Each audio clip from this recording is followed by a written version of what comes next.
Hello everyone, how are you doing? This is MD Tech here with another quick tutorial. In today's tutorial, I'm going to show you guys how to go about taking a screenshot on your Chromebook. This is a pretty straightforward tutorial, guys, and without further ado, let's go ahead and jump right into it.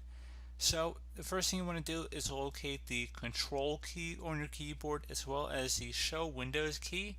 So if you go up to the top of your keyboard, it's equivalent of the F5 key on a typical PC keyboard layout.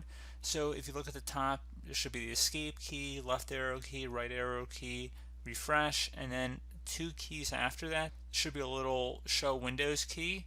So you want to go ahead and tap the Control and Show Windows key on your keyboard at the same time here. And you notice that you'll get a little screenshot notification saying the screenshot has been taken, and you can also share in the folder as well as copying it to your clipboard. So if you had some Gmail chat open or something like that, you want to just copy and then paste it in, you can. So we can go copy that to the clipboard, and then if you wanted to paste it somewhere, you would be able to. And if we select the other option, so let's go underneath where it says show in folder, let's go ahead and just left click on that, and you can see we've taken quite a few screenshots at this point.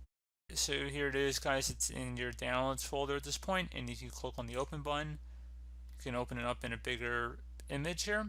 So pretty straightforward process, guys. And you have the option to edit it. So you want to go click on the image, you can go ahead and modify. You have the tools down here. You also have the option to print the image as well as deleting it. And then you can also put it in a slideshow view here. So if you had multiple images, you could slide them back and forth. So pretty straightforward process, guys. Do hope that I was able to help you out, and I do look forward to catching you all in the next tutorial. Goodbye.